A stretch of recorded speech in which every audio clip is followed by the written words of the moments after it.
नमस्कार, बहुत स्वागत है आप सभी का। आप देख रहे हैं आपकी बात मध्य प्रदेश और मैं हूं अभिलाष मिश्रा। आज हम बात करेंगे मध्य प्रदेश की करीब 2.5 लाख संविदा कर्मियों की। इनकी बात इसलिए आज करनी जरूरी है क्योंकि कल ये ऐलान कर चुके हैं कि ये प्रदर्शन करेंगे, पूरा प्रदेश व्यापी प्रदर्शन। घंटी बजाएंगे, थाली बजाएंगे, लोटा बजाएंगे और सरकार को जगाएंगे, ये इनका कहना है। दरअसल अपनी कई मांगे हैं, जिसमें मुख्य तौर पर पक्की नौकरी की मांग है और भी 2-3 मांगे जो इनकी हैं, लंबे समय से टली जा रही हैं। उनको लेकर के अब संविदा कर्मियों के सब्र जो है वो जवाब दे रहे हैं और इसलिए अब वो बड़ा आंदोलन करने की तैयारी में हैं। साफ तौर पर 50% आरक्षण सरकारी नौकरियों में मिलने का वादा उनसे किया गया था। अब उनका कहना है कि इस वादे को निभाने के लिए एक लाइन अधिकारियों ने ऐसी डाल दी है इस आदेश के नीचे जो उनके लिए बड़ी मुसीबत साबित हो गई। और 50% तो छोड़िए, जो पहले 20% आरक्षण संविदा कर्मियों को सरकारी पक्की नौकरी में मिल रहा था, अब वो भी नहीं मिल रहा है। वो लाइन कौन सी है, जादुई लाइन, जिससे सारा खेल हो गया है और सरकार की पूरी जो योजना थी या जो नीति थी कि 50% संविदा कर्मियों को सरकारी पक्की नौकरी दी जाएगी, उस पर ही प्रश्न चिन्ह लग गया है। वो भी आपको बताएंगे सरकार का क्या कहना है और क्या यह शुरुआत है संविदा कर्मियों के प्रदेश व्यापी बड़े आंदोलन की, और उसकी जो महत्ता है या उसकी जो गर्मी है उसे क्या अभी महसूस नहीं किया जा रहा है प्रशासन की तरफ से। इन्हीं तमाम मुद्दों पर एक साथ शुरू करते हैं आपकी बात।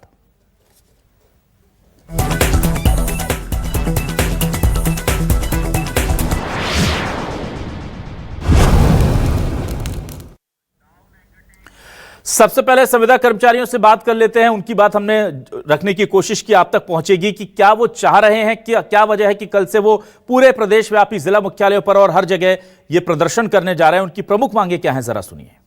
बहुत सारी विसंगतियां हैं, जैसे हम लोगों को जो लीव मिलती है, अगर मेडिकल है या कोई भी लीव है, वो अगले साल फॉरवर्ड नहीं होती।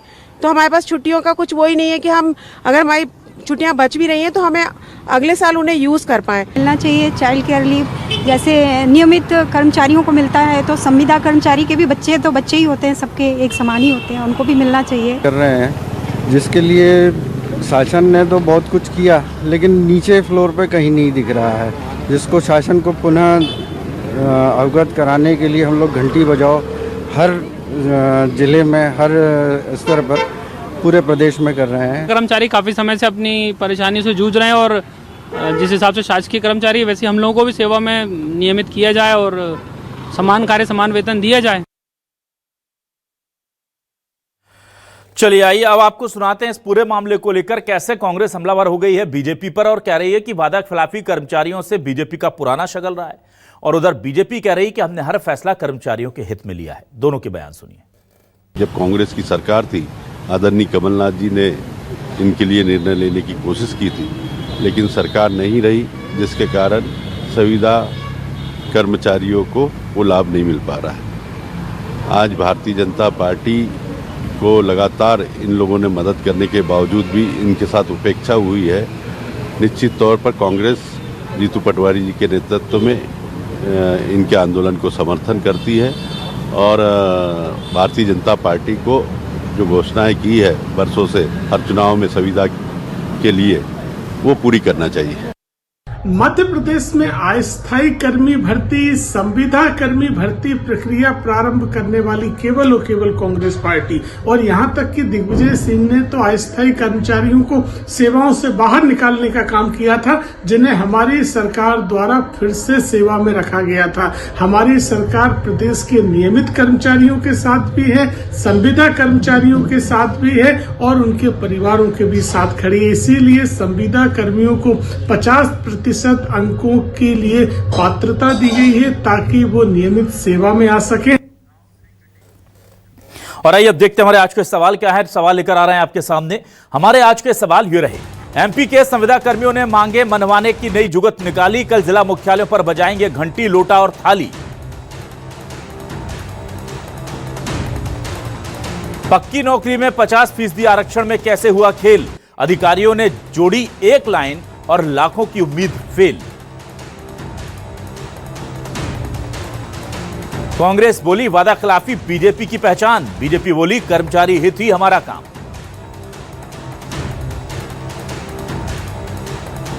एमपी में 2.5 लाख संविदा कर्मियों का आंदोलन, कैसे खत्म होगी हड़ताल वाली टेंशन? ये बड़ा सवाल है कि अगर ये लोग आगे बड़े आंदोलन की तरफ चले गए या हड़ताल की तरफ चले गए तो फिर मध्य प्रदेश में, चूंकि काम तो 90% ये कहा जाता है कि आजकल संविदा कर्मी या आउटसोर्स कर्मचारी ही मिलकर कर रहे हैं प्रदेश में। सालों से जो बंपर वैकेंसियां हैं वो हुई नहीं है, भरी नहीं गई हैं, इन्हीं के कांधों पर सारा बोझ है। और अगर ये चले जाते हैं हड़ताल पर तो बहुत टेंशन हो जाएगी भाई। इसीलिए हमने आज ये डिबेट किया है और इस डिबेट में आमंत्रित किया खास मेहमानों को। उनका आपसे तारुफ भी करा देते हैं। कौन है हमारे साथ कुछ खास मेहमान, आइए सीधे रुक कर लेते हैं उनका। बीजेपी से वरिष्ठ नेता और प्रवक्ता डॉक्टर गुलरेज शेख साहब हमारे साथ जुड़ रहे हैं। डॉक्टर गुलरेज शेख साहब, बहुत स्वागत आपका। कांग्रेस से वरिष्ठ नेता प्रवक्ता जितेंद्र मिश्रा जी हमारे साथ जुड़ गए हैं। जितेंद्र जी, बहुत स्वागत करता हूं आपका भी। हमारे साथ वरिष्ठ पत्रकार के तौर पर प्रदीप जोशी जी जुड़ रहे हैं। प्रदीप जी, माफ कीजिएगा, प्रदीप जोशी जी नहीं है, मैं दिनेश जी को देख पा रहा हूं। दिनेश गुप्ता जी हमारे साथ जुड़े हैं। दिनेश गुप्ता जी हमारे साथ जुड़ रहे हैं। और रमेश राठौर, अध्यक्ष मध्य प्रदेश संविदा अधिकारी कर्मचारी महासंघ हमारे साथ जुड़ गए हैं। उनका भी, रमेश जी का भी बहुत स्वागत करता हूं। चलिए जल्दी से हम रमेश राठौर जी से शुरुआत कर लेते हैं। रमेश जी भाई, इतनी बड़ी आंदोलन की जरूरत क्या पड़ गई, इतने बड़े प्रदर्शन की जरूरत क्या पड़ गई कि कल आप घंटी बजाएंगे, थाली बजाएंगे, लोटा बजाएंगे, जो भी हो, पर सरकार तक अपनी आवाज पहुंचाएंगे? क्या मांगे हैं आपकी, क्या दिक्कत है? जी जी, देखिए, सबसे पहले तो मैं आपके न्यूज़ चैनल को धन्यवाद देना चाहूँगा, न्यूज़ 24 को, जिन्होंने हमारी आवाज़ शासन तक पहुँचाने के लिए हमें यहाँ मंच उपलब्ध कराया। और उसके बाद मैं ये बतलाना चाहूँगा कि हम अपनी अधिकार की लड़ाई लड़ गए हैं और अपने हित की लड़ाई लड़ गए हैं। हमारा मध्य प्रदेश शासन से कोई ऐसा विरोध नहीं है। हमें तो हम कर्मचारी हैं तो हमारा भूखा पेट है। हम चाहते हैं कि हमें जो हमारा हक और अधिकार हमें मिलना चाहिए। इसके लिए हम विभिन्न तरीकों से आंदोलन करते हैं, जिससे कि शासन संज्ञान ले और शासन तक हमारी बात पहुंचे और शासन हमारी मांगों का निराकरण करे। ये आंदोलन सिर्फ इसके लिए है। तो सबसे बड़ी मांग ये है कि 25 से 30 साल संविदा कर्मचारियों को काम करते हुए हो गए। 22 जुलाई 2023 की संविदा नीति बनाई, उससे हमें बड़ी उम्मीद थी। माननीय मुख्यमंत्री जी ने बहुत अच्छी घोषणाएं की, बहुत अच्छे उन्होंने जो उस समय लाल परेड मैदान के अंदर उन्होंने कम से कम लाखों कर्मचारियों के सामने बहुत अच्छी घोषणाएं की। लेकिन जब आदेश निकले तो उस आदेश में अधिकारियों के द्वारा बड़े किंतु परंतु लगा दिए गए, जो कि मध्य प्रदेश सरकार की मंशा पे पानी फेरने जैसा है। क्योंकि संविदा कर्मचारियों को 50%, पहले 2018 की नीति में 20% संविदा कर्मचारियों को आरक्षण मिलता था। जैसे कि 100 पद निकाले तो उसका 20% आरक्षण संविदा के 20 पद मिलेंगे। 2023 की नीति आई, 2023 की नीति में सीधा 50% आरक्षण कर दिया गया। हम बड़े खुश हुए, कर्मचारियों ने बहुत तालियां बजाई, सब कुछ कहा। और माननीय मुख्यमंत्री जी ने यह भी कहा था कि नियमित कर्मचारियों के समान अवकाश मिलेगा, नियमित कर्मचारियों के समान वेतनमान मिलेगा, नियमित कर्मचारियों के समान ग्रेच्युटी अनुकंपा नियुक्ति मिलेगी। उनकी मंशा बहुत अच्छी थी, वो हम जानते हैं कि बहुत साफ था। लेकिन जब आदेश आया, क्योंकि आदेश जो है अधिकारी बनाते हैं, उन अधिकारियों ने कि संविदा कर्मचारियों को यदि नियमित कर दिया जाएगा तो जो बंधुआ मजदूर हैं वो आएंगे कहां से और इनसे बंधुआ मजदूरी करवाएंगे कैसे? तो उन्होंने क्या किया, 50% आरक्षण जहां लिखा था उसके नीचे एक लाइन डाल दी। उसमें लिख दिया कि विभाग में संविदा पे काम करने वाले कर्मचारी उसका 50% या जो खाली पद हैं, जो विभाग वैकेंसी निकालेगा उसका 50%, उसमें से जो भी कम होगा वो दिया जाएगा। जैसे माना कि बिजली विभाग में 50,000 अभी पद खाली हैं, निकले हैं 49,000, उसमें से 50% के हिसाब से 25,000 पद जो है आरक्षित होने चाहिए।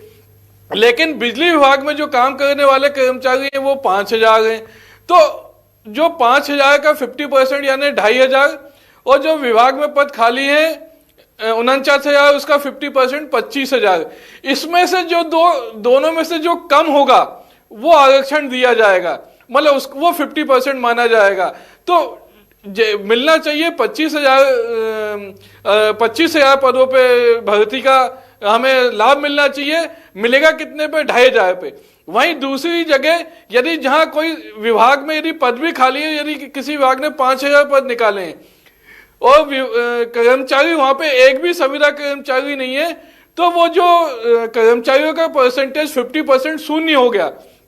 तो इधर 5,000 में से 50% हो गए 2,500, और इधर जो विभाग में कोई भी कर्मचारी नहीं तो उसका 50% हो गया शून्य। तो हमें जो मिलेगा वो शून्य मिलेगा, यानी उस विभाग के किसी भी पद में हमें आरक्षण नहीं मिलेगा। तो जो 50% का जो छलावा अधिकारियों ने अपनी नीति में किया है उसके कारण काफी नुकसान है। और उसमें एक और चीज डाल दी कि हमें उस पर परीक्षा देनी होगी। भाई हम परीक्षा क्यों दें, हम पहले से 1997, 98, 99 और जब भी भर्ती हुई है तब हमने ऑलरेडी एग्जाम दिया है। हमको 20 साल हो गए विभाग में काम करते हुए, ठीक काम का अनुभव हो गया है। दूसरी तरफ जो अनुकंपा नियुक्ति होती है उस अनुकंपा नियुक्ति में किसी प्रकार का कोई एग्जाम नहीं लिया जाता, सीधे उस आश्रित व्यक्ति को अनुकंपा दी जाती है। अरे हम तो विभाग में 20 साल से मर रहे हैं, 20 साल से हमारी रोज वहां पे मरण होती है, तो हमें भी अनुकंपा नियुक्ति जैसा मान के कर दिया जाए कि भैया इन्होंने इतना काम कर लिया, इनको अनुकंपा नियुक्ति मान के नियुक्ति दे दी जाए, सबको नियमित कर दिया जाए खाली पदों पे। ठीक है रमेश जी। चलिए मैं जल्दी से अब जितेंद्र मिश्रा जी आपके पास आता हूं। जितेंद्र मिश्रा जी, देखिए ये समस्या है कि 50% आरक्षण मिलेगा, टेक्निकली मिल रहा है, पर उन्होंने जो कंडीशन अप्लाई कर दी वो बड़ी खतरनाक कर दी। कंडीशन ये अप्लाई कर दी कि जो संविदा कर्मियों के पद होंगे उसका 50% मिलेगा, या जो कुल पद हैं उसका 50% मिलेगा जो कम होगा। अब उस कम में 2-4-10 पोस्ट का अंतर होता तो कोई भी मान लेता, वो सीधे 90% का घाटा हो जा रहा है इन्हें, 90% का घाटा। अच्छा, दूसरी एक और बड़ी चीज है, जब यह घोषणा की गई थी कि सरकारी नौकरियों में संविदा कर्मियों के लिए 50% आरक्षण होगा, तब यह कहीं नहीं लिखा गया था, कहीं नहीं कहा गया था कि संविदा कर्मियों के पदों पर आरक्षण होगा, सरकारी नौकरी कहा गया था। तो अब ये तो ठग गए हैं, लेकिन क्या कहते हैं कि वो छोटा सा स्टार लगा दिया है नीचे। अब वो टेक्निकली लीगल ग्राउंड पे आप उससे लड़ नहीं सकते, पर सरकार सिर्फ लीगल ग्राउंड पर नहीं चलती, मोरल ग्राउंड पर आप क्या कहेंगे? अभिलाष जी, रमेश राठौर जी की पीड़ा जो है ये बहुत बड़ी पीड़ा है। इस मध्य प्रदेश सरकार के बारे में मैं आपको बाद में बताऊंगा। पहली चीज तो आप ये देखिए कि अगर इन संविदा कर्मचारियों की छुट्टियों का नगदीकरण कर दिया जाए, जैसे आप रेगुलर कर्मचारी करते हैं, तो क्या बुराई हो जाएगी? कौन सी आपकी सरकार में मंत्री पद मांग रहे हैं? ये अपनी रोजी रोटी की लड़ाई लड़ रहे हैं।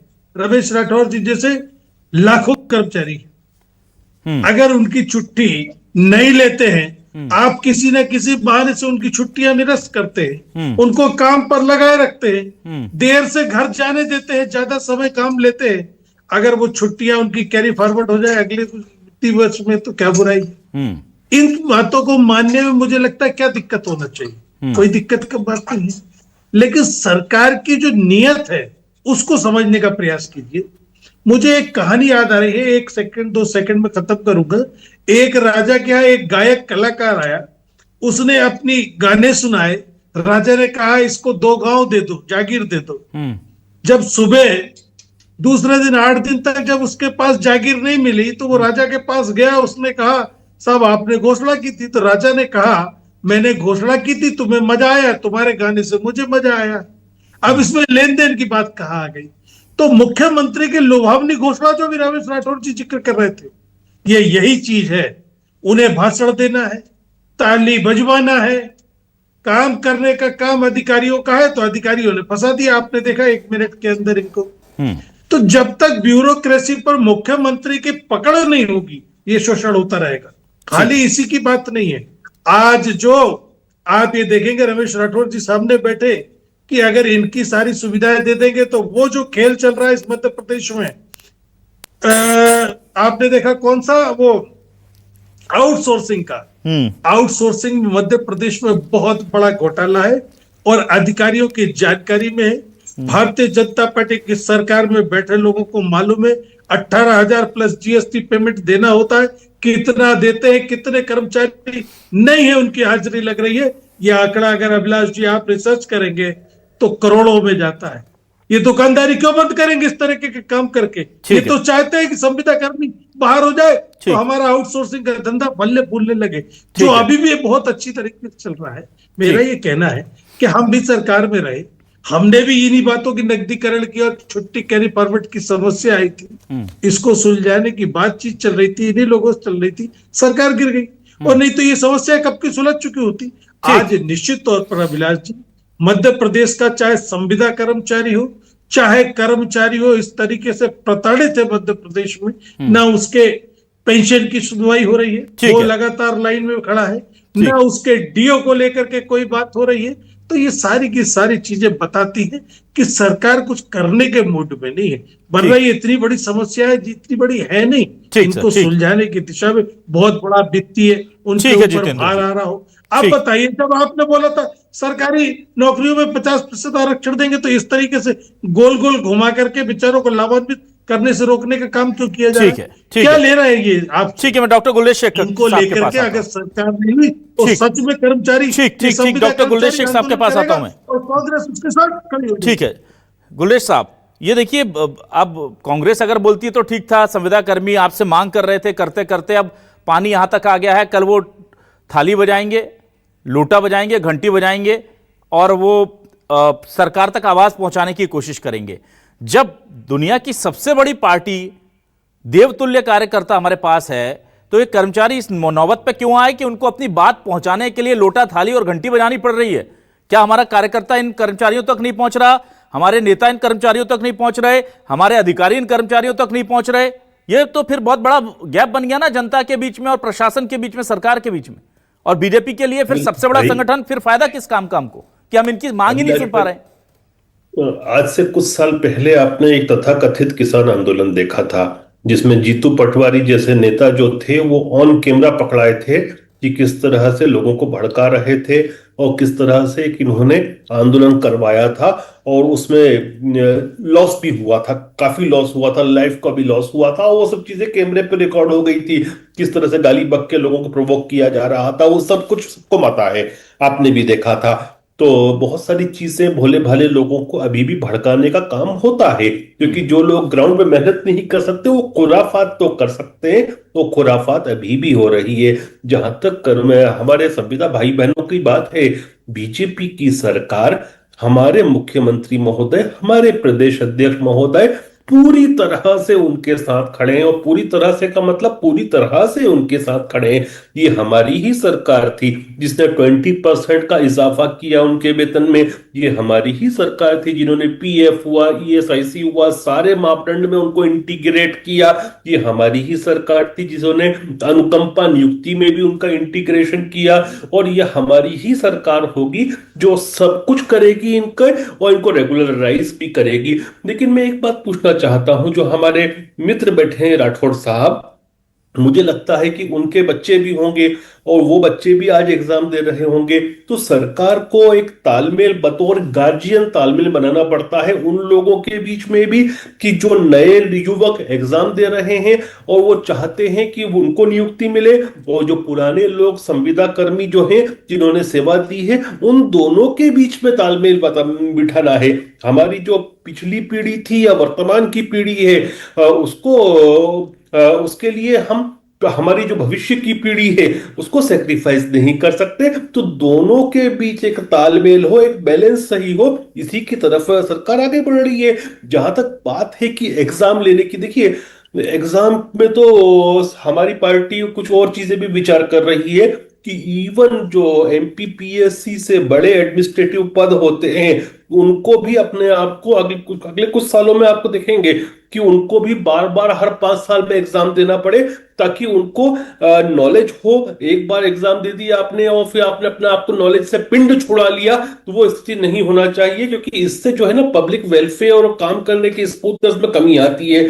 तो जो क्वालिटी है उसको मद्देनजर रखते हुए, क्योंकि फाइनली देखिए, चाहे मुख्यमंत्री हो, चाहे मंत्री हो, चाहे आईएएस आईपीएस हो या संविदा कर्मी हो, अंततोगत्वा सब वेतन लेते हैं जो जनता की टैक्स की कमाई होती है उससे। तो जनता को अच्छी सर्विसेज मिले, ये तो उनका कर्तव्य बनता है, और सरकार का भी कर्तव्य बनता है कि अच्छी सर्विस दिलवाए। तो उसी की दिशा में हम आगे बढ़ रहे हैं और अभी हमारी बात चल रही है संविदा कर्मियों के साथ भी। तो मुझे लगता नहीं है कि आंदोलन ज्यादा होगा, और क्योंकि वो भी समझ रहे हैं कि सरकार क्या कर रही है। जो खुराफाती लोग हैं जो उनको भड़का रहे हैं, उनके प्लान जो है मंसूबे फेल होंगे। चलिए ठीक है, मैं जल्दी से आ जाता हूं अब दिनेश जी के पास। दिनेश जी, ये सरकार जो है आपको क्या लगता है आश्वस्त है या प्रशासन आश्वस्त है? तो ये इसलिए आश्वस्त है कि इन्हें पता है कि बहुत कुछ ज्यादा होना नहीं, ये संविदा कर्मी है, क्योंकि इनकी सेवा शर्तें इतनी खतरनाक है कि एक साइन से ये इनकी नौकरी जा सकती है, इसीलिए आश्वस्त हैं? या जो बात गुलरेज साहब कह रहे हैं कि भाई इन्हें भड़काया जा रहा है, इसके पीछे सियासत है, सच्चाई क्या है? अभिलाष जी, सियासत का जवाब तो सियासतदान लोग दे सकते हैं। देखिए, जो व्यवहारिक चीज़ क्या है, किसी आपको चुनावी साल में कोई घोषणा होती है और आप उसे मान लेते हैं और ताली बजाने लगते हैं, तो इसमें किसको दोष देंगे आप? जब तक औपचारिक कोई चीज़ सामने नहीं है और इम्प्लीमेंट होते नहीं दिख रही, तो आप संतुष्ट कैसे हो सकते हैं? देखिए, जो संविदा का कल्चर ही है, ये कोई सही कल्चर नहीं है सरकारी क्षेत्र में, क्योंकि कोई बहुत सारे संविदा कर्मचारी ऐसे होते हैं या बहुत सारा सरकारी काम ऐसा होता है जो कॉन्ट्रेक्चुअल के भरोसे नहीं चल सकता। लेकिन आप साल दर साल इस व्यवस्था को सरकार चला रही है, तो ये भी कहीं ना कहीं जो यंग लोग हैं जो सरकारी नौकरी में भर्ती की प्रतीक्षा कर रहे हैं, उनका नुकसान तो हो ही रहा है। आप हर साल यदि पद भरते रहते तो आपको जो है एक एक साल के लिए 11 महीने के लिए ये पद क्यों आपको संविदा पर रखना पड़ते? तो ये जो संविदा का कल्चर है, इसे सरकार को तो वैसे भी जो है इसको ख़त्म करना चाहिए, क्योंकि अब इससे आगे आउटसोर्स आ गया, वो ज़्यादा और ख़राब है। इसी तरह से आप देखो, जो सरकार जो है वो टोटली आप ऐसा हो गया कि वहाँ सरकारी कर्मचारियों की कमी लगातार होती जा रही है, जिससे हम सरकारी कर्मचारी कहते हैं। ये तो संविदा कर्मचारियों की बात हो रही है। लेकिन आप देखिए, एक मामला क्या हुआ कि आपने ओबीसी के रिजर्वेशन के कारण जो है सरकारी भर्तियाँ रुकी हुई हैं। दूसरा, जो प्रमोशन में रिजर्वेशन है, वो एक बड़ा कारण बन गया है। तो ओवरऑल देखेंगे ना कि सरकार का जो पूरा सिस्टम है वो मैश हो गया, काहे के कारण? रिजर्वेशन सिस्टम के कारण। ये पॉलिटिकल माइलेज लेने के चक्कर में जो पूरी सरकार जो आपको दिख रही है ना कि बहुत सारा गवर्नेंस के लेवल पर हम प्रॉब्लम देखते हैं, बहुत सारी दूसरी चीज़ें देखती हैं, इसके पीछे केवल ये रिजर्वेशन है और वोट पॉलिटिक्स है। जब तक सरकार इसमें रिफॉर्म नहीं करती है, तब तक ये देखिए ना कि इस सिस्टम में रिफॉर्म नहीं आएगा। आप बैकडोर एंट्री करें, फिर उसके बाद रिजर्वेशन की बात करें। सालों पहले इसी तरह का जो है कॉलेजों में भी हुआ था कि उन्होंने जो है जो व्याख्याता थे वो इमरजेंसी अपॉइंटमेंट किए कि साहब टीचर नहीं है स्कूल में, वहाँ कॉलेज में पढ़ाने के लिए, तो हमको इमरजेंसी में ज़रूरत है। फिर आपने उनको रेगुलर कर दिया। तो मध्य प्रदेश में दैनिक वेतनभोगियों का भी हमने देखा। क्या इस तरह का कल्चर किसी राज्य में होना चाहिए? क्या किसी सरकार में ये बैकडोर इस तरह के खुला जाना चाहिए कि आप अपनों को नौकरी दे दें? तो इस तरह का सिस्टम तो परमानेंट इस पर ताला लगाना चाहिए। आप रिजर्वेशन दे के लगाते, कैसे भी लगाते हैं, लेकिन इस पर फुल स्टॉप होना चाहिए। ठीक है, चलिए मैं वापस आता हूं रमेश जी। रमेश जी, मैं यहाँ पर देख रहा था कि कुछ महंगाई भत्ते को लेकर के भी आप लोगों की आपत्तियां हैं कि महंगाई भत्ता जो सीधे तौर पर महंगाई की दर से जुड़ना था, उसे भी कुछ गोलमोल कर दिया गया। तो जो भी सारी अधिकारियों ने पढ़ाई लिखाई की थी, वो क्या सारी इसी पर लगा दी कि संविदा कर्मियों को कैसे भी फायदा ना मिल जाए? सारे नियम कानून इसी पर लिए बना दिए गए हैं क्या? क्या वो स्थिति, जरा वो भी बताइए। और मुझे ये बताइए कि इतना प्यारे आईएएस अधिकारी जो नियम बना रहे हैं, ये संविदा कर्मियों से इतनी मोहब्बत क्यों कर रहे हैं कि ऐसी ऐसी नीतियां बना के दे रहे हैं कि आप करके देखो आप कैसे सुखी रह पाओगे? ऐसा लग रहा है कि बिल्कुल ठान लिया है कि संविदा कर्मियों की क्या वो नियम है? जरा महंगाई भत्ता वाला सरल भाषा में मेरे दर्शकों को समझाइए। जी जी जी जी संविदा कर्मचारियों को, नियमित कर्मचारियों को पहले 2023 की नीति जब आई थी, उससे पहले महंगाई भत्ता मिलता था। जब 2023 की नीति आई तो उन्होंने उपभोक्ता मूल्य सूचकांक कर दिया, वो भी श्रमिक उपभोक्ता मूल्य सूचकांक जो एमपी का बहुत कम रहता है। वही बहुत मतलब हमें नियमित कर्मचारियों के समान हर मतलब जैसे उनका डीए बढ़ता था तो हमारा भी डीए बढ़ जाता था। लेकिन अब क्या हो गया, हमें सीपीआई इंडेक्स बढ़ता है, जब सरकार उसका कैलकुलेशन करती है वो बहुत 2-3% होता है। मतलब पहले से जो हमें मिल रहा था उससे भी कम हो गया। उसके बाद जो 2023 के पहले डाटा एंट्री ऑपरेटर हो गए, इनको 2400 का गेट पे मिलता था। जब वहां समकक्षा निर्धारण में कमेटी के सामने गए, जो अधिकारी बैठे थे बोले नहीं नहीं इनको भी लिपिक के समान कर दो, उनका लिपिक के समान कर दिया। वही चतुर्थ श्रेणी जो कर्मचारी होते हैं, डेटा एंट्री ऑपरेटर को आप कितना मिल रहा है जरा बताइए रमेश राठौर जी? पहले 2400 था, तो ग्रेड पे आप कितना है? अब उनका ग्रेड पे कम कर दिया, उनका 1900 ग्रेड पे कर दिया, जिसके कारण उनका जो वेतन है वो अब बाबू के बराबर कर दिया। जबकि लिपिक और डाटा एंट्री ऑपरेटर जो है इनका काम टेक्निकल वो बहुत अलग होता है। ठीक है। तो इनका वेतन 1900 ग्रेड पे मतलब 4-4, 5-5 हजार रुपए का अंतर आ गया। उसके बाद चतुर्थ श्रेणी कर्मचारियों के पद ही नहीं निकलेंगे, क्योंकि सरकार भर्ती नहीं कर रही, चाहे भ्रष्ट हो, चौकीदार हो, प्यून हो, वाहन चालक हो। तो इनके इसमें 50% का आरक्षण का नियम इनको मिलेगा कैसे? इस पे भी उसके बाद सहायक ग्रेड जो 1 पे भर्ती हुआ था उसको सीधे 3 के बाबू बना दिया, उसको स्केल दे दिया। वहीं ऐसे बहुत सारे पद है जिनका वेतनमान कम कर दिया। नियमित कर्मचारियों के समान अवकाश देने की बात की गई थी कि नियमित कर्मचारियों के समान अर्जित अवकाश, मेडिकल अवकाश, चाइल्ड केयर लीव दी जाएगी। मालूम चला जो संविदा कर्मचारियों को पहले से अवकाश मिल गए थे, अर्जित अवकाश, वो भी खत्म करके विशेष अवकाश कर दिया। महिला संविदा कर्मचारियों के साथ भेदभाव किया जा रहा है। उनको चाइल्ड केयर लीव मिलनी चाहिए, चाइल्ड केयर लीव नहीं दी जा रही 2 साल की। उनको केवल प्रसूति अवकाश दिया जाएगा, 7 दिन का विशेष अवकाश भी नहीं दिया जाएगा। वहीं मृत्यु होने पर नियमित कर्मचारी को 50,000 का एक्स ग्रेशिया मिलता है। संविदा कर्मचारियों को उसका भी 20 साल हो गए, 30 साल हो गए, 25 काम करते हुए, लेकिन उसकी मृत्यु हो जाती है तो हम लोग चंदा करके सामने वाले की फैमिली को देते हैं अंतिम संस्कार करने के लिए। जब काम मांगते हो तो आप चाहते हो कि काम बिल्कुल नियमित कर्मचारी से कम नहीं होना चाहिए। तो एक्चुअली में क्या अधिकारी ये चाहते हैं कि नियमित जो संविदा कर्मचारी है उसकी शर्तें ऐसी होती है कि यदि अधिकारियों ने लिख दिया कि इसकी काम संतोषजनक नहीं है तो उसकी सेवा समाप्त हो जाती है। तो अधिकारियों के अनुसार काम करना पड़ता है, जैसा वो ऐसा करके ले आओ। तो अधिकारी चाहते ही नहीं है कि संविदा कर्मचारी जो नियमित हो, क्योंकि यदि नियमित हो जाएंगे तो जो बंधुआ मजदूर जैसा काम करने वाले लोग हैं उनको मिलेगा कहाँ और काम उनके अनुसार काम होगा कैसे? ठीक है, चलिए ठीक है, मैं जल्दी से आता हूं जितेंद्र मिश्रा जी। जितेंद्र मिश्रा जी, ये भाई ये चल क्या रहा है? ये मैं तो सुनता हूं कर्मचारी, जितेंद्र मिश्रा जी को लाइए स्क्रीन पर, कि कर्मचारियों को साल दर साल सैलरी बढ़ाई जाती है, सुविधाएं बढ़ाई जाती हैं, और यहां मैं सुन रहा हूं कि एक्स ग्रेशिया है नहीं, चाइल्ड केयर लीव अर्जित अवकाश थे वो खत्म कर दिए, अवकाश में भी कटौती कर दी, वेतनमान घटा दिया, ग्रेच्युटी मिलती नहीं है, महंगाई भत्ते का ऐसा फार्मूला दे दिया कि उनका कम हो गया, जो ग्रेड पे थे वो घटा के। मतलब ऐसा लग रहा है कि उल्टी दिशा में चल रही है क्या पूरी मध्य प्रदेश की कर्मचारी नीति? दिनेश जी ने अभी स्पष्ट किया जी। अभिलाष जी, आपने दिनेश जी को सुना कि मैंने जो बोला था कि अब आउटसोर्सिंग पे आ गए, अब कोई जरूरत नहीं संविदा कर्मचारी की। अब क्या है, पैसा कैसे बचाया जा सकता है। अब भर्ती के मामले में 20 साल हो गए आपको सरकार से, आपका बैकलॉग ही खत्म नहीं हो रहा। बल्लभ भवन अभिलाष जी खाली हो गया, नई भर्तियां नहीं होंगी साहब, क्यों नहीं होंगी? ये सरकार चल रही है कि तमाशा हो रहा है, ये समझ में नहीं आता।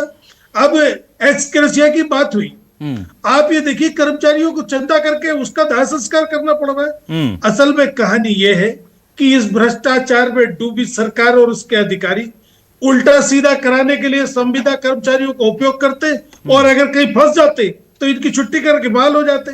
कहते साहब गलती इन लोगों ने कर दी, इनको ये डर रहता है कि हमारी छुट्टी कर देंगे, इसलिए काला पीला जो अधिकारी कह रहे हैं वो ये करके सामने ले आते। बस इतना सा है, इनका शोषण किया जा रहा है अभिलाष जी। और ये बात सही है कि इनको अगर नहीं हुई तो हम इनके साथ खड़े हैं, और अगर मान लीजिए आंदोलन होता है तो कांग्रेस इनके कंधे से कंधा मिलाकर के साथ खड़ी रहेगी, और कांग्रेस की सरकार बनती है तो जैसे कि इनके साथ बैठक की गई थी, आप ये मान के चलिए। ये मध्य प्रदेश में आशीष जी एक बार सर्वे करा के देखिए, दिनेश जी बैठे सामने, यहाँ कर्मचारियों की वो स्थिति है, भीख मांग रहा है कर्मचारी मध्य प्रदेश। ठीक है, सरकार के कान बजू नहीं रह रही। ठीक है, गुलेश शेख साहब, अब आप कहेंगे कि हम कर्मचारी हितैषी हैं, अच्छी बात है। गुलेश शेख साहब, ये एक मिनट, गुलेश शेख साहब, मैं ये जानना चाह रहा हूं, अवकाश कम कर दिए, वेतन कम कर दिया, ग्रेच्युटी मिलती नहीं है, महंगाई भत्ता घटा दिया, और फिर आप कहेंगे कि कर्मचारियों के हित में काम कर रहे हैं और हम मान लें, जनता भी मान ले। मैं आपसे कहूंगा कि आपकी खुद की जो एक रिसर्च करके एक व्हाइट पेपर रख दीजिए, तो आपको मालूम पड़ जाएगा इसमें कितनी बातें सच हैं और कितनी नहीं हैं। और अभी कांग्रेस पार्टी जिस प्रकार की बात कर रही थी, ये वही कांग्रेस पार्टी है ना कि जो कॉन्ट्रैक्ट की बात करती है जब सत्ता में होती है, और बिल्कुल कॉन्ट्रास्ट की बात करती है जब विपक्ष में होती है। ये कॉन्ट्रैक्ट वाला कल्चर लाया कौन? यही लोग लाए थे। और अगर इनमें जरा सा भी कॉन्ट्रास्ट होता तो ये कमलनाथ की सरकार में कुछ तो करते, कुछ नहीं किया। जो कुछ भी किया है भारतीय जनता पार्टी ने किया है। और मैं अभी भी अपने संविदा के भाई बहनों को यही कहूंगा कि हम बैठे हैं, निश्चिंत रहो, बीजेपी आपके हकदार है और आपके हक के लिए खड़ी है। ये कांग्रेस पार्टी, अभी आपने देखा कांग्रेस के प्रवक्ता ने किस प्रकार से बात की कि हम ये करेंगे वो करेंगे। तो कांग्रेस चाहती है कि मध्य प्रदेश का वातावरण खराब हो, तो हर वर्ग को। सर कांग्रेस को छोड़ दीजिए, आपने चूंकि का व्हाइट पेपर, माहौल खराब। एक मिनट सर, मैं ये जानना चाहता हूं क्या डेटा एंट्री ऑपरेटर का ग्रेड पे नहीं घटाया गया? अगर नहीं घटाया गया तो आप बता दीजिए। क्या अर्जित अवकाश नहीं खत्म किए गए? नहीं किसी का भी वेतन कम नहीं किया गया है। रमेश राठौर जी, ये है, और जो बोल रहा है वो गलत बोल रहा है। रमेश राठौर जी गलत जानकारी दे रहे हैं। रमेश राठौर जी, आपकी जानकारी पर प्रश्न चिन्ह है, स्पष्टीकरण दीजिए। नहीं जी नहीं, बहुत सारे पद हैं शासन में, ऑलरेडी ऑर्डर निकल चुका है। मैं बड़े स्पष्ट बोल रहा हूँ, पार्टी का अधिकारी प्रवक्ता हूँ, किसी का वेतन कम नहीं किया गया है। बिल्कुल गलत बात है सर। नहीं, बोलने तो दीजिए उसे। क्या ग्रेड पे कम कर दिया गया है? बहुत सारे पदों के अधिकारी 2400 मिलता था, ठीक है, 2400 हो गया। ठीक है, गुलदेश सिंह साहब, एक मिनट, जितेंद्र जी बोल रहे हैं, वो बोल रहे हैं, बोलिए। मैं कांग्रेस के प्रवक्ता जी से कहना चाहूंगा कि आपकी सरकार 18 महीने गई, 18 दिन में संविदा कर्मचारियों का नियमितीकरण हो सकता था, लेकिन आपने 18 महीने में संविदा कर्मचारियों के लिए कोई भी आदेश जारी नहीं किया। ठीक है, हम रमेश जी पहले उस सवाल का जवाब दीजिए जो गुलदेश शेख साहब ने उठाया है। वो कह रहे हैं, गुलदेश शेख साहब कह रहे हैं किसी का वेतन कम नहीं हुआ है। आपने आरोप लगाए हैं अर्जित अवकाश खत्म कर दिए, वेतन कम कर दिया, सच्चाई क्या है? नहीं, आप देख सकते हैं डाटा एंट्री ऑपरेटर, देख लीजिए, बिल्कुल श्वेत पत्र। गुलदेश शेख साहब बोलने दीजिए। गुलदेश शेख साहब आप सवाल कर रहे हैं। ना गुलदेश शेख साहब, दिस इज नॉट फेयर, आप उनको बोलने नहीं दे रहे हैं। समन्वयक, परियोजना समन्वयक, इनके सबके ग्रेड पे कम कर दिए गए हैं। डाटा एंट्री ऑपरेटर का 2400 से वेतन उठा के देख लीजिए, एक का कम नहीं हुआ है। बिल्कुल गलत बात। मैं आपको आदेश दिखा दूंगा। अगर ये बात कांग्रेस का प्रवक्ता बोलेगा तो मैं स्वीकार और उसके बाद सहायक ग्रेड 1 को उठा के, सहायक ग्रेड 3 का, सहायक ग्रेड 1 को उठा के सहायक ग्रेड 3 पे कर दिया गया है। ऐसे आदेश है, मैं आदेश गुलदेश शेख साहब को भेज दूंगा। नहीं, मुझे मत भेजिए, क्योंकि यहाँ पे कोई हम इसलिए नहीं बैठे कि किसी के ऊपर आरोप या कोई बात नहीं, चलिए कोई बात नहीं, हम दिखा देंगे। मैं आपको आदेश ठीक है, जितेंद्र, सॉरी रमेश जी सही बोल रहे हैं, गुलदेश शेख साहब सही बोल रहे हैं। जनता को ये दोनों आदेश हम दिखा देंगे। मैं दरख्वास्त कर लेता हूं रमेश राठौर जी, चूंकि देखिए गुलदेश शेख साहब ने आरोप लगाने के लिए आए तो आदेश है। ना ठीक है, मैं आपको रमेश जी ठीक है, रमेश जी इसको ज्यादा मत कीजिए, रमेश जी ज्यादा मत कीजिए। गुलदेश शेख साहब ठीक है, मैं क्या कह रहा हूं, न्यूज 24 मध्य प्रदेश छत्तीसगढ़ पर चूंकि ये सवाल उठा है, हमने एक जानकारी दी है। अगर आपके पास दोनों पुराने सैलरी के कोई स्लिप हो वो, और अभी का कोई नया ऑर्डर हो वो दे दीजिएगा, हम उसे कल खबरों में अपने दर्शकों को दिखा देंगे। अब मैं आ जाता हूं जल्दी से दिनेश जी के पास। दिनेश जी, ये चीजें अगर हुई हैं जो वास्तविकता में जो बात कही जा रही है, और गुलदेश शेख साहब जिसको चैलेंज कर रहे हैं कि वेतन कम कर दिया, अर्जित अवकाश घटा दिए, एक्स ग्रेशिया जैसी सर 20-20 साल कोई काम करेगा और उसके अंतिम संस्कार के लिए अगर सरकार पैसे नहीं दे रही है, काम तो सही बात है, संविदा कर्मियों से पूरा लिया जाता है। और एक और मेरा बड़ा सवाल है कि बीजेपी संविदा कल्चर को दिग्विजय शासन के समय के लिए आज तक कोसती है, अभी भी गुलदेश शेख साहब ने कोस दिया, और वो लेकर के खुद आए हैं आउटसोर्सिंग का कल्चर। तो सर अब मुझे बताइए कि हम किससे शिकायत करें? कांग्रेस के पास जाते हैं तो वो तो खुद ही संविदा कल्चर लेके आए थे, तो उनसे तो क्या ही बोलें, और ये तो उससे भी नीचे चले गए, और उसके बाद एक दूसरे को उंगली दिखा करके मामले को गड़बड़ कर देते हैं। क्या करी जनता? देखिए, जब कांग्रेस लाई थी संविदा शिक्षक की एक कल्चर लाई थी, तो उसका भाजपा ने विरोध किया था और नियमित भर्ती की बात कही थी। तो मैं कह रहा हूँ कि नियमित भर्ती हो क्यों नहीं रही? आप कॉन्ट्रेक्चुअल पर क्यों जा रहे हैं? बार बार जो भी करते हैं कॉन्ट्रेक्चुअल करते हैं। कॉन्ट्रेक्चुअल का मीनिंग क्या है विलास जी? कि आपको कोई नियमित के समान वेतन तो दिया नहीं जा सकता, बिल्कुल नियमित के समान सुविधा तो नहीं दी जा सकती, क्योंकि आप एक एग्रीमेंट के तहत नौकरी कर रहे हैं। हमने आपको कहा कि इतने पैसे देंगे, आप उस पर सहमत हैं। जब आप उस पर सहमत हैं भर्ती के समय, तो फिर इस पर अब फिर आगे सवाल क्यों उठाना चाहिए कि अब हमको रेगुलर कर दीजिए? जब 1 साल का कॉन्ट्रेक्चुअल है, आपको पता था कि इसमें नियमितीकरण नहीं है, इसके बावजूद आपने स्वीकार किया, तो ये तो गलत तरीका हुआ ना। आप देखिए, सरकार के पास यदि जो उन्होंने पे घटाई है, तो बहुत सारी स्कीम्स है जिसमें कॉन्ट्रेक्चुअल अपॉइंटमेंट होते हैं। स्कीम के साथ जो है जो केंद्र सरकार से पैसा आ रहा होता है वो बंद हो जाता है, तो सरकार उनको जो है ख़त्म कर देती है। संविदा के वो पद होते हैं, वो तो स्कीम वाले कॉन्ट्रेक्चुअल हैं। सरकार में तो जो है इस तरह के पद जितने भी हैं वो सब सरकारी योजनाओं के तहत है। उसमें जब भी प्रशासनिक खर्च घटता बढ़ता है तो ये सब परिवर्तन व्यवहारिक तौर पर आते हैं, जो इसमें सरकार का कोई मंशा इसमें ये नहीं है कि आप जो है उनको कोई कम करके प्रताड़ित करना है, क्योंकि ये स्कीम ही यदि स्थायी नहीं होगी तो स्थायी अमला रख के सरकार करेगी क्या। ये जो भर्ती की पूरी समस्या वो प्रशासनिक है, उस प्रशासनिक समस्या को का राजनीतिक हल नहीं हो सकता।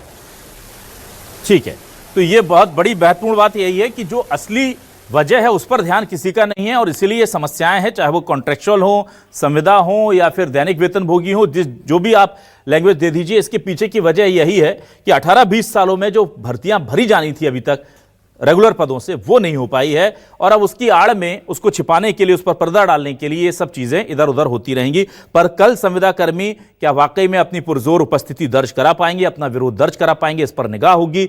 आज जो बात रमेश राठौर जी ने कही है, कल उसके साथ हम दोबारा अपनी खबरों में आपको विस्तृत रिपोर्ट दिखाएंगे कि क्या वाकई में ऐसा हुआ है कि बढ़ती महंगाई के दौर में जब सबकी सैलरी बढ़ती है, जब उम्मीद करते हैं क्या जो संविदा कर्मी है उनकी सैलरी कम की गई है, इसकी भी पड़ताल आपके सामने पेश करेंगे। बहुत शुक्रिया डॉक्टर गुलरेश शेख साहब, जितेंद्र मिश्रा जी, दिनेश जी और रमेश राठौर जी हमारे साथ जुड़ने के लिए। इस डिबेट में बस इतना ही। नमस्कार।